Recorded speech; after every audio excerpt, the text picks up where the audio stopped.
Stop Drinking coach, and I'm super excited to be back with another episode today. And in today's episode, I want to talk about honesty because if you want to stop drinking alcohol, if you want to embark on this path and on this journey and you want to be successful, you have to get honest with yourself. And honesty is something that a lot of people struggle with, right? And I've got this one clip on my Instagram, and it's like you can sit here and you can lie to other people all day long, but you know, you can't fool yourself, right? When you look in the mirror and the person that you are is looking back at you, do you respect yourself?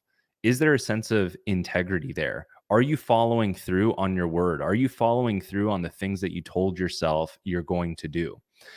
There's something about alcohol which just destroys a person's ability to be honest with themselves. And I'll tell you why. It's because when we fall into a pattern of drinking, along comes with it poor decisions, outbursts, outbreaks. We know we're falling short. We know we're not living up to our potential. We know we're not maintaining our standards and values. And then when we operate in this way for weeks or months or years at a time, it ends up producing a substantial amount of shame and guilt. And that shame and guilt doesn't just go away, right? It affects you. It is weight that you're carrying on your back. And so, if you plan on quitting drinking, the first thing that you need to do is you need to get super honest with yourself about the role that alcohol plays in your life. I say this in every one of my videos and in every one of my podcasts. Quitting drinking has nothing to do with alcohol. Okay. It has nothing to do with alcohol. Quitting drinking is the process of coming back home to yourself and learning to develop the self awareness and honesty around your mental and emotional state, the current circumstances and situation that your life is in, right? Like, alcohol is not the problem, dude. What the problem is your lack of ability to mentally regulate and emotionally regulate. And that comes from either childhood trauma or adolescent trauma or trauma that we experience at any point in our life, or it comes from, our family environment, right? We're either modeling off of parents who also are emotionally immature and don't know how to regulate, or also have trauma of their own, right? Substance abuse problems, addiction. Maybe they were alcoholics, whatever it might have been. It could show up in a million different ways, from invalidating your feelings and emotions, not getting on, the floor with you when you're 3 or 4 or 5 years old and you have this emotional outburst, or you get scared or freak out or something happens. They don't get on the floor, put their hand on your heart and teach you how to regulate, teach you how to breathe, teach you how to come back to the present moment, teach you and show you that all emotions are safe and that they eventually pass, and that you're safe and supported, and that there's love and connection around you, that they're not going to leave you. Man, it shows up in so many different ways. But if we don't learn these skills and then we just get hurried and hurled through our K through 12 system, and then, we go into high school and we, go into college and we become adults, and all of a sudden, we're just, nobody addressed anything from our past. Now we're here with all this pain, all of these imbalances in our mental and emotional patterns. And then life happens. We get jobs and we get married and we have kids and all these different things happen. And it's like, dude, it's too overwhelming. When you get too overwhelmed, when the human operating system goes into overload, then you turn to alcohol, you drink, right? It has nothing to do with the alcohol. Alcohol is not the problem. The problem is your inability to mentally and emotionally regulate yourself. And the good news is that you can learn how to mentally and emotionally regulate. These are skills, these are tools, these are strategies that once you practice them over and over and over again, and you begin to understand the operating system of being a human, how your mind works, how your emotions work, what they are, what they mean, how they come about, their nature, it all begins to make sense, right? Like, and then you have to be honest with yourself and be like, okay, what is the real reason of my drinking? What am I running from? What am I hiding from? What don't I want to face about myself, about my psyche, about my past, about my current circumstances, right? You have to get honest. There's no way you can do this thing if you're not willing to be fully honest with yourself. So what are some things that you have to be honest about? First and foremost, you have to be super honest about the pain that alcohol is causing you in your life, as well as those around you. So, if you're a parent, you have to couple in your partner and you have to couple in your kids because that's part of your life, right? When you drink, it doesn't just affect you, it affects almost everybody in your immediate circle, people you associate with. It affects your employer, it affects likely the people around you at work, maybe. It affects your family. It affects your kids. It affects your significant other. Um, it's drinking is not a personal thing. It's oftentimes a social thing. And even if you are drinking alone, and let's say you're single, well, then it's still likely affecting your employer, right? In the way that you show up, in the effort that you're putting in, or the potential that you have there. So understand that like alcohol is not a solo deal. Rarely ever is a solo deal. We all have family, we all have friends, we all have somebody in our lives who cares about us or is depending on us to some degree. Okay. So you have to get super, super clear and super honest about the pain that alcohol is causing you, because it is ultimately the pain that will drive you to stop drinking, right? If there was no consequences to alcohol, if there was no hangover, if there was no damage mentally, emotionally, spiritually, energetically, people would just keep drinking, dude. Why would you stop if there's no consequence? You could just hack your neurochemistry and make yourself instantly relieve from stress and feel euphoric. It doesn't work that way, right? There's no free lunch in nature. There's a balance. There's a very sensitive balance to the universe. What goes up must come down. So you got to get super, super clear on the pain, and you can't ever forget it. If you need to print it out and put it against your, steering wheel and on your refrigerator and on your bathroom mirror, remind yourself of the pain every single day. Because what drives people to go back to alcohol is when they forget about the pain. A month goes by, a couple weeks goes by, a few months goes by, and they're like, hey, like I'm good now. Dude, I've been meditating. I'm chill. I can regulate myself. Things have been good. Look, work's getting better. I've lost 15 pounds. Things will be different this time. I can just have one. I'm sure it'll be different. You forgot about the pain, right? No amount of time in sobriety is going to fix a drinking problem. No amount of time away from alcohol will fix a problematic relationship with alcohol. And you need to accept that psychologically. If you try to get sober and you do all the things, you work all the programs, but in the back of your mind, there's a reservation that you're like, maybe one day you'll probably just go back. Maybe 10 years will go by and you'll go back. Maybe 2 months will go by. Who knows? But when you psychologically accept the fact that, hey, if I do go back to the substance, it will destroy me, right? Like once you know that, once you've developed the wisdom and the maturity to understand that, then at that point, you're making the decision. And if you make the decision after you escape the dopamine feeding cycle and you choose to go back, then you are fully responsible for what happens, right? You can't blame it on anybody else.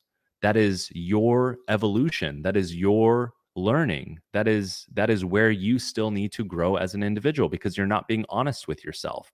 It's like having an employee, right? Let's imagine you're the CEO of this company. Okay. You got, I don't know, 100 employees, whatever.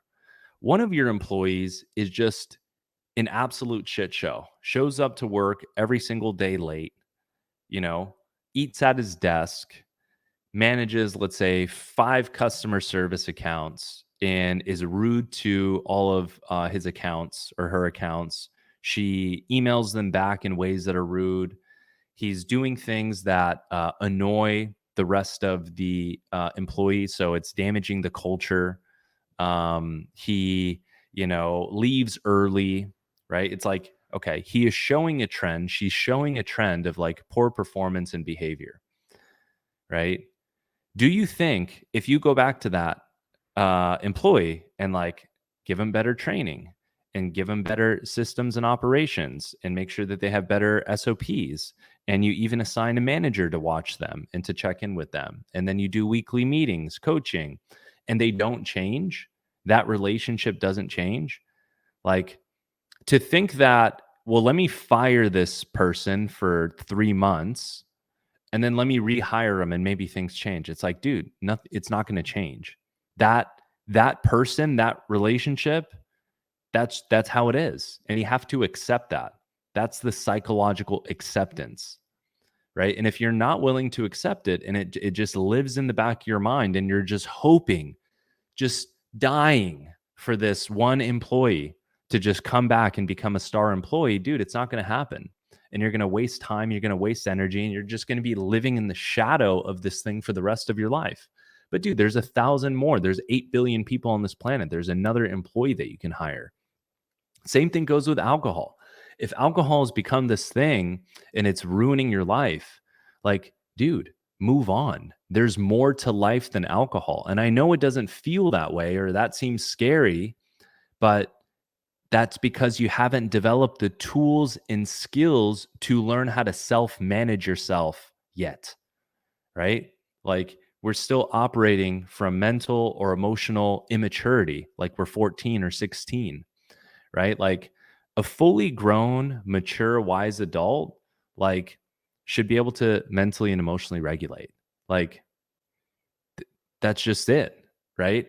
If you work through your traumas, if you learn how to reprocess your past, if you learn how to reintegrate that into yourself now, if you're able to use the wisdom and life experience that you have as a 30 or 40 or 50 or 60-year-old and be able to look back and reinterpret your past with some guidance and help and support, of course, and you're able to reintegrate that back into the present moment, and then you're able to expand your map of reality and you're able to learn how to mentally and emotionally regulate, i.e., learn the human operating system, what thoughts are, what consciousness is, how you produce your experiences, what internal representations are, what submodalities are, right? How you can shift the way that you feel through different visualization techniques, through breathing, through different lifestyle and behavior actions. Like, dude, like, life doesn't have to be as hard as you think it is. And for those people who think everything is super hard, is because they just haven't learned the proper tools and techniques and skills to manage themselves, right? And all of this comes back down to honesty, right? Honesty is the foundation. You have to be able to look at yourself and be like, okay, this part needs work. This part, haven't thought about it in 10 years, but I probably need to address it. This part, yeah, I can't keep running from this part. This self-confidence thing, I got to figure this out. This self-love thing, I got to start figuring this out. This catastrophic thinking thing, thinking everything is just a massive deal that, like, like, I need to catastrophize over. Definitely, if I want to have a good, peaceful life where people enjoy being around me, probably need to figure that part out. This part of myself that doesn't trust anybody and thinks the world is out to fuck me and that everybody, is better than me, or like has some agenda, probably need to figure that out.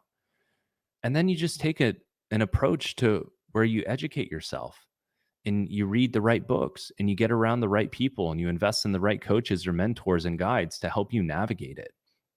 Like, something that we all have to discover for ourselves. And I've discovered this through my healing journey, through my evolutionary journey, my spiritual journey, is that objective reality, the world that you think that exists outside of the confines of your skin, is objective and neutral. It is objective and neutral. Anything that is outside of the confines of your own skin is just physical matter moving in 3-dimensional space and has basically no meaning. It takes a subjective viewpoint to apply meaning to it. So you think the world is this way. You think people are just this way. You think whatever. You want to paint all these generalizations and distortions on your life and reality and what things mean. It is all self-constructed based off of your past and your upbringing, the early filters that you took on from your parents and the environment and your nurturing process and the things that you modeled and learned. So, like, self-awareness is a major step here, folks. Self-awareness. And unfortunately, like, most people aren't really self-aware. And again, it's not because they're worse than, it's because they haven't learned, nobody taught them what self-awareness is. Nobody ever taught them the human operating system. Nobody ever taught them anything about feelings and emotions. Nobody ever taught them about how to manage the voice inside their head. In fact, nobody taught them that the voice inside their head isn't who they are, but is a phenomenon that's happening that they can watch and observe and notice. And as they learn how to do that, they'll discover that the voice inside their head just spews like a volcano 60,000 times a day on average. And it ranges from the full spectrum of anything you can imagine, but they don't have to listen to it. Just because you have a thought doesn't mean you have to follow through on it. Just because you have a thought that catastrophizes a situation doesn't mean that it's an actual catastrophe. Even though your body feels internally that, oh, this is dangerous, oh, this is something that is I should be anxious about, doesn't mean that you should actually see it as a threat. Doesn't mean that you should actually be forced to feel anxious about it. You can observe it. Like, the game of mental and emotional regulation is the foundation of all my teachings and the fundamental process of learning how to overcome an addiction. And it starts with being honest with yourself. So I would encourage you to reflect. What aspects of your life are you hiding from? Are you running from? Are you trying to actively escape? What parts of your life are you not being honest about? What parts of your life are you not willing to confront? Because here's the deal, like, the alcohol game, getting sober, living an alcohol-free life, it's not like, "Hey, I'm gonna hire a personal trainer and go to the gym and lose 10 pounds." You go for a week and then you don't go, and then your guy tells you to make sure you're tracking your nutrition and you don't some days and you cheat. That whole system, that whole mindset, that whole lackadaisical attitude is gonna eat you alive and kill you and spit you out, and there's gonna be no remorse on alcohol's end because it doesn't give a fuck. It's an inanimate object that's being produced in the hundreds of millions of gallons per day, hundreds of thousands of gallons per day. There's always going to be more alcohol on the shelves. And if you get liver cancer or liver disease or cirrhosis of the liver, and if your wife or your partner decides to divorce you and you never get to see your kids again, the alcohol companies don't give a flying fuck and will continue to produce more and will continue to put it on discount so you consume more of it. That's what you're going up against, is a completely heartless, fucking nonsensical poison that doesn't give a shit. And so why do you keep going back to it? Simple, because there's feelings or thoughts inside you that you have not learned how to manage and process. That's it. That's it. It's not about the alcohol. Stop blaming the alcohol. It has nothing to do with the alcohol. Start looking at yourself. Shine the light within to identify, what are my thoughts every day? How do I think? How do I talk to myself? What is my interpretation of myself in reality? And what are my feelings? Do I feel good about things? Do I feel bad about things? Do I get super frustrated? Do I get super stressed out? Do I catastrophize every single thing? Are my primary filters of life always looking for things to fall and to break and to be ruined? Am I always looking to confirm my unworthiness? Am I always self-sabotaging relationships? Like, man, navigating the human experiences, there's a lot to it. There's a lot to it. And that's why I say quitting drinking isn't just about not drinking. But let me tell you this, when you remove the alcohol, it finally gives you space to begin addressing these things.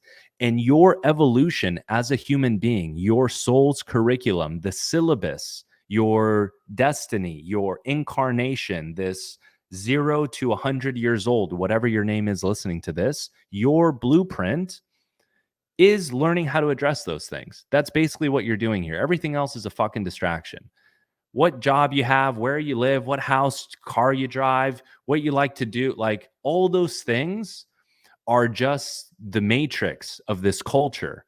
Money, technology, like, all these things are just constructs. The only thing that's real is your consciousness. Everything else is a distraction, trying to keep you distracted from doing the necessary work internally to learn how to manage and operate your human operating system. When you do not know how to manage and operate your human operating system, then other people get to own it. Do you understand that? Other people get to own you.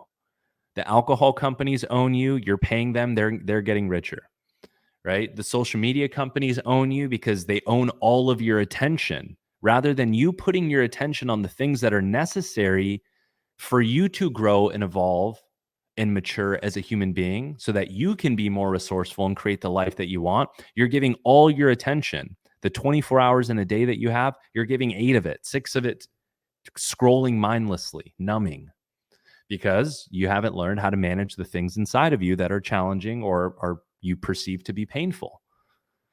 But as an adult, when you develop the understanding of the human operating system, and you can go back and address all the things from your past that you did not have the cognitive capacity to make sense of, therefore you internalized as I am weak, I'm worthy, I'm not worthy, I'm not good enough, I'm a loser, I'm a reject. And then all those things reduce your confidence, reduce your self-esteem. Like we're like these batteries. We're like these empty living vessels, just trying to figure out how to manage the fucking stress. How do you manage the frustration? How do you not have a drink? How do you live without alcohol? Dude, has nothing to do with the alcohol. You have to get honest with yourself. You have to look in the mirror. And sometimes, dude, when people get sober or embark on this journey or realize their life has gotten unmanageable, maybe it's the first fucking time you've taken a second to just breathe and to slow down and be like, all right, what are we doing here? I've got kids. I've got a partner. I've got responsibilities. What are we doing here? What are you doing? What do you think is going to happen? Like, play the tape forward. If you're drinking right now, you're struggling with alcohol and these are helping you and stuff, play the tape forward. Right now, play the tape forward. Assume you don't get this thing figured out because you're too afraid to feel the withdrawal and some anxiety and some irritability and to have poor sleep for a few days. I know it's rough. We all experience it, but you can do it. You're a grown human being. Okay. Let's play the tape forward. Okay. Let's play the tape forward. Assume, let's say the thought experiment here. You don't stop and your drinking gets progressively worse. Okay. You're spending more money. The damage mentally, emotionally, spiritually, energetically, worse, compounded. Your relationships start to really fall apart. You maybe get fired from your job. In fact, let's play the tape forward. You do get fired from your job because I've got people who reach out to me and they're like, a lot of people, I just got fired because of my drinking. This is where you put the pride and the ego away. You get honest. Okay. Play the tape forward. What do you think is going to happen? How old are you? Are you 30, 40, 50, 60? How much time do you have left? Think about that. I know you experience some trauma. I know life might seem confusing or something. But what do you think is going to happen if you keep going? You're going to throw this life away. You only get one shot at being alive. For all we know, we might be the only sentient alive beings in the entire universe. Highly unlikely. But let's say that we are. There's only one of you. And you were born a few years ago and you went to school and you learned, English and you got a job and you did these things. But then you basically just spent out the remainder of your years consuming poison, committing a slow suicide because you were just procrastinating against uncomfortable feelings and emotions. Dude, pain is real. Depression's real. Anxiety is real. Those things don't feel good. I know. I felt them throughout my entire life, throughout different periods. So I get it. They're tough. But once you learn what they are, once you learn how to get through them, once you start developing confidence, once you start developing self-esteem, once you start loving yourself, once you start learning how to navigate this experience of reality that nobody probably ever told you how. Once you learn, you're like, shit, I get it now. Like, dude, I experience very minimal resistance in my life. If I have a thought about doing something, I just go do it. There isn't a symphony of should I do it? Should I not do it? What's going to happen? Like, I just take action. And it's a beautiful thing. I can stay consistent and disciplined. I got to go to the gym. Great. All right, I'm a little bit sore. I would really love to stay in bed, but I'm just going to go. Whatever it is. I record a podcast today. I was like, all right. I sat and thought about it for 2 hours. I was like, all right, what am I going to talk about? I'm not really sure. I guess there's a few different types of things, but I don't know. I didn't think this podcast was going to be perfect. I didn't know. There was stress. What do they want me to say? What if I say the wrong thing? I don't know. Those thoughts run through my head just like they run through everybody else's, but it's not important. It doesn't matter. I just take action despite. And that's a skill that I developed over time. I didn't used to be able to do that, especially when I was when I was in my drinking phase, you know? But you evolve, you grow, you adapt, you become more responsible, you become wiser, you become more mature. You learn how to manage the operating system better. But none of that is going to be able to start unless you're super honest about the pain. Okay. You have to get clear on the pain and you can't be in denial about it. I know you like the euphoria from the dopamine. I know you like the stress relief. I know you like to do it after work because you probably don't really like your job. I get it. I know. I worked jobs that I hated. I worked around fucking people I didn't like. I know. I remember. But the question is, how much longer are you going to keep doing that? This is your life. I'm not living inside your body, so I don't have to feel what you're feeling. I've gotten to the other side and I'm like, "Hey, let me get you to the other side as fast as possible because I know what it's like to be caught in that cycle." And dude, it's not fun. I was a slave for 15 years. Destroyed my family. Ripped it apart. Lost my dad, lost the primary caretaker, the person I was mainly supposed to like look up to. It's fucked. It's fucked. All because you're not willing to feel the discomfort. Dude, that's the game. That's the game. How do you quit drugs and alcohol? Basically just comes down to neurochemistry, right? All of the volatility in our emotional state, our craving, the pain, the anxiety, the depression, the boredom, it's all just neurochemistry. We're just organic meat suits. We're animals. Your entire experience of reality are just neurons firing in your brain. What you think is real, like it's, man, I wish I could just download my interpretation of it. It's all just happening inside of your mind. That's all. So learning how to manage your mind, learning how to manage your emotional state, that's all life ever is. Making more money, growing financially, it's just how you manage your mind and how you manage your emotional state. And then what you do, the actions and behaviors that you take.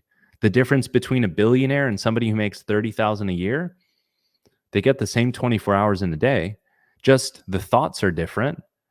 The way they perceive their emotions are different, and then the actions they take are a little bit different. Not that different. They both probably sit behind a computer. They just solve different types of problems. It's all available. It's all possible. You know, quitting drinking is, looking back, man. Once you quit, everybody says, "Man, I wish I did it sooner." You just have to develop the courage to start because you adapt. Life normalizes. You have to be committed to your personal growth. If you don't have a growth mindset and you are trying to quit drinking, not going to work, my friend. You have to develop a growth mindset. You have to you have to want life to be better. And if you believe life can be better, then find somebody that you resonate with, whether it's me or somebody else, whose energy you resonate with, whose interpretation of life and reality you resonate with, and hire them. Dude, I used to think coaching was like bullshit my entire life until I got around and immersed myself in a coaching environment. And I immediately was surrounded in very close, intimate relationships with people who were farther along the human journey than I was. I was like, oh, shit. I had so much pride. I had so much fucking ego. I was like, yeah, you know, whatever. But like, I've read all these books and like, dude, I get it. I've been around the block, whatever. No, alcohol doesn't give a fuck. Doesn't matter how much money you make, doesn't matter who your family is, where you were born, where you come from. Once you develop a problematic relationship with it, it's an equal playing field. And so somebody who's gotten to the other side while you still struggle, doesn't matter how much money you make or where you're at in your life. You have to humble yourself. They've clearly figured out how to problem solve something that you have not yet. And that's it. And that's it. Right? Like, you're at point A and you want to get to point B. If you have not been able to get to point B sufficiently on your own, then you need to invest in yourself and you need to find a system. You need accountability. You need support. You need the knowledge and the wisdom of somebody else who is further along the path that you can tap into. And you need to learn the fundamental skills on how to manage and regulate yourself. Because once you learn that, life opens up. All of life opens up. Because if you can manage the voice inside your head and you can keep yourself feeling relatively neutral and safe most of the time or nearly all of the time, what can you not do? There's nothing you can't do. You have freedom at that point. You can take action. You can be consistent. Your mind is clear, right? You believe in yourself. You love yourself. You're resourceful. If you don't know how to get something, you can find somebody who does. You can connect with them, coach, mentor, whatever it might be. You can get involved in a community and a tribe who are all operating on the same wavelength, who are all have a common mission and a goal. You can feel the synergy and the energy of that community. Dude, you got this. You got this. If you're struggling right now, you can do this. I was drinking 4 to 6 bottles of wine a day at my worst. And now I'm the stop drinking coach almost 2.5 years later. And yeah, I didn't know this was going to happen when I quit drinking. When my arm was mangled, dislocated, in severe pain in the pool, I remember it so clearly. I remember it so clearly. It's so vivid, so colorful in my mind, crystal clear. In that moment, when I was just in the most excruciating pain of my life, I had no idea what was going to happen 2 years later, 2.5 years later. I just knew I didn't want that anymore. And I held on to something in my mind that said, hey, my life is more than just drinking. My life is more than just trying to run from everything all the time. My life is more than just feeling like life is just such a battle and a struggle. Like, don't you get fucking tired of that? Thinking that just everything is so hard and the world is out to fuck you and just, dude, that must be exhausting. It is exhausting. So why don't you do something to change? Right? Like, treat yourself like you're someone responsible for helping. You might have kids, you might have a partner, you might have work, like you probably have other responsibilities that you try to make sure that you adhere to.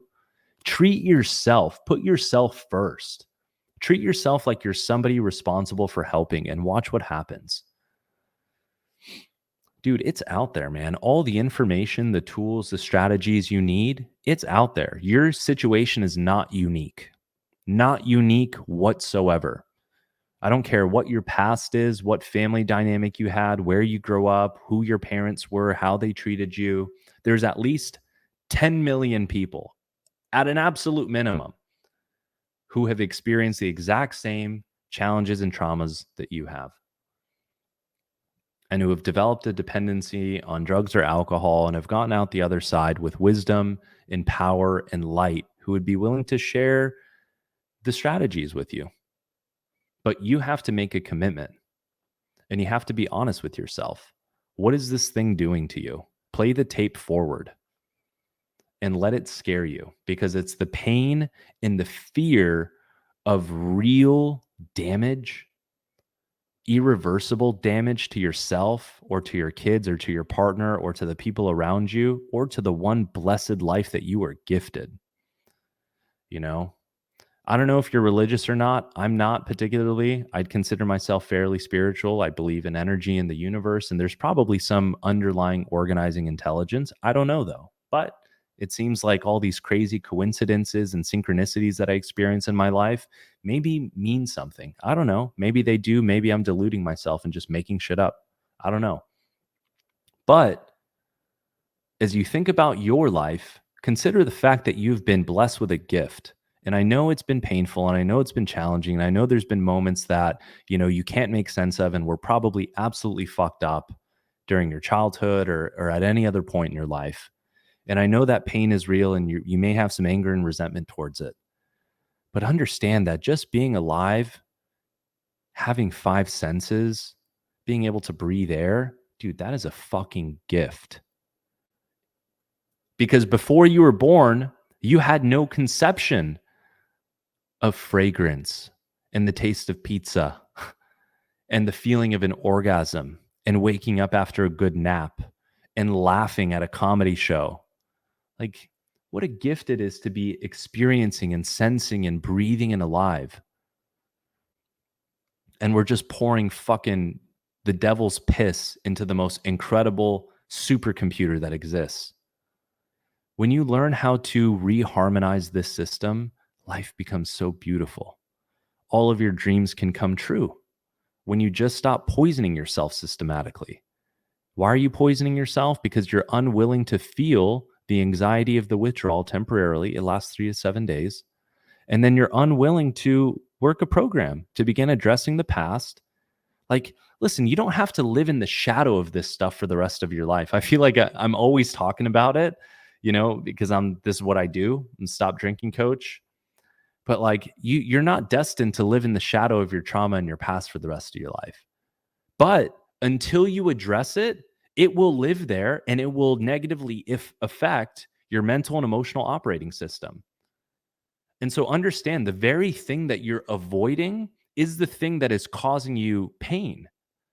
So just remove the alcohol, work a program, learn to reinterpret your entire experience of reality by reading the right books and resources so you can understand the human OS, the human operating system, get the blueprint for how for how your mind works and how emotions work. Do things every single day that optimize the functioning of the system. And dude, in due time, you're going to feel so insanely incredible.